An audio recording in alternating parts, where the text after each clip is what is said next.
다음 사례도 소개해 주시죠. 네. 이번에는 46세 여성이 내원했는데 얼굴이 각이 진 기과로 생겼고 여성치고 코가 오똑하게 이쁘게 생겼습니다. 제가 이쁘게 생겼다고 표현한 것은 그런 여성들은 이쁘다고 표현을 해줘야 좋아합니다.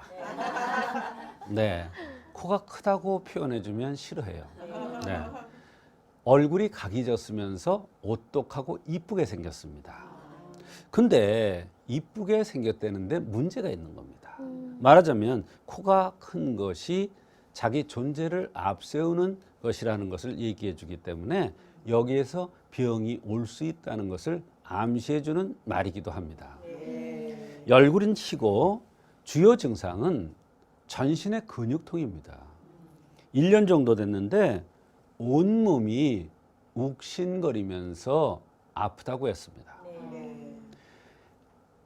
우측 허리 엉덩이 쪽부터 무겁고 가슴 중안 부위가 통증이 굉장히 심하다고 했습니다.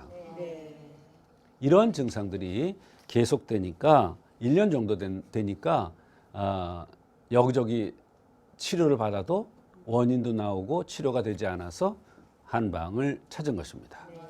증상이 1년 정도 됐다고 하시고 이미 몇 차례 치료를 받으셨는데도 차도가 없었단 말이죠. 그렇습니다. 이분은 3개월 전에 경추 디스크 시술도 받았는데 그래도 똑같이 아픈 통증이 나타났다고 했는데 특징은 손가락의 삼지에 이상이 나타났습니다. 목이 무겁고 뻐근하면서 삼지가 저리다고 했습니다. 이 손가락의 삼지는 12경맥 중에서 수거름 심포경에 속하는데 이 심포경이라는 게 중요합니다. 심보를 이쁘게 써라 이런 얘기가 있지 않습니까? 말하자면 삼지에 이상이 있는 것은 그만큼 심보와 관련되는 거예요. 스트레스와 연관되는 거예요.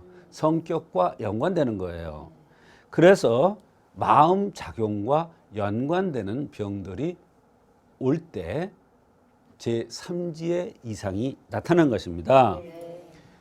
이것으로 인해서 손목 터널근도 나타날 수가 있고 팔이 저린 증상으로 나타날 수가 있고 제3지의 이상이 나타나기도 하면서 이분이 그만큼 이런 증상이 나타났다는 것은 스트레스를 많이 받고 있다는 것을 얘기해 주고 있는 것입니다. 스트레스에 예민한 분들은 손가락이 저리기 쉽다는 점 기억하셨으면 좋겠습니다. 또 어떤 증상이 있었나요? 네, 온몸이 쑤시면서 찌르듯 한 통증과 부종, 붓는 증상이 동시에 나타났습니다. 기과 여성은 기가 우라게 되면 습이 생기고 습이 우라면 열이 되어서 이것이 부종을 유발하고 통증도 나타납니다. 그래서 이 통증은 따끔한 통증인데 이런 통증이 나타나면 여러 가지 병명이 나타날 수가 있어요. 그러나 병명이 중요한 것이 아니라 생긴 모습과 나타난 양상, 은근하게 아프냐, 따끔따끔하게 아프냐. 그러나 이 여성은 따끔따끔하게 아프다고 그랬어요. 또 붓는다고 그랬어요. 열이 있다고 그랬어요. 이 모든 증상은 기가 울에서 나타난 현상입니다.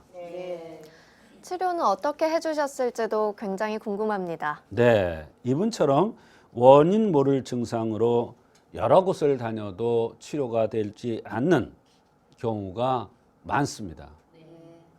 여러 곳을 다녔는데 치료가 되지 않아서 해결책이 나오지 않는 거예요. 섬유근육통이라는 그러한 병명을 얻었고 약간 정신적인 문제도 있지 않나 이런 얘기도 들었다고 했습니다.